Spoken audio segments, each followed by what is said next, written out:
দুর্বল জায়গায়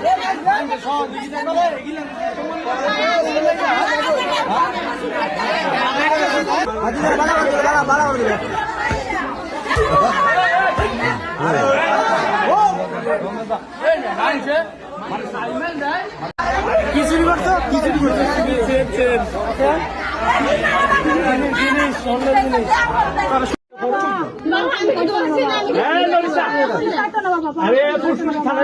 এই চুপ থাকলে তো ঠান্ডা লেগে যাবে তোর খেলায় তোর বুড়বুড়ে মাছ এমনি মাছ তোরা এমনি মাছ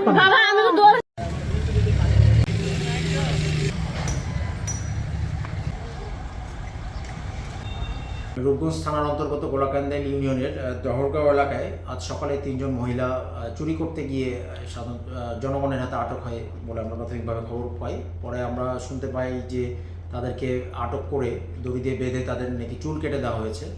তো এই বিষয়ে একটি ভিডিও অলরেডি ভাইরাল হয়েছে। ভিডিওটা কিছুক্ষণ আগে আমি দেখেছি। তো বিষয়টি জানার সাথে সাথে আমরা 3 জন মহিলাকে পুলিশ পাঠিয়ে আমাদের আইনি হেফাজতে নিয়েছি। আসলে চুরি বিষয়টা অবশ্যই একটি অপরাধ এবং কেউ যদি চুরি করে প্রচলিত আইন অনুযায়ী তার শাস্তি হওয়া উচিত, কিন্তু চুল কাটার যে বিষয়টি এটিও আসলে তারাও ঠিক কাজটি করেননি। তো আমরা এই বিষয়টাও কি আইনগত পদক্ষেপ নেওয়া যায় আমাদের ঊর্ধ্বতন কর্তৃপক্ষের সাথে কথা বলে এবং যারা ভুক্তভোগী তাদের সাথে কথা বলে পরবর্তীতে আইনি ব্যবস্থা গ্রহণ করব।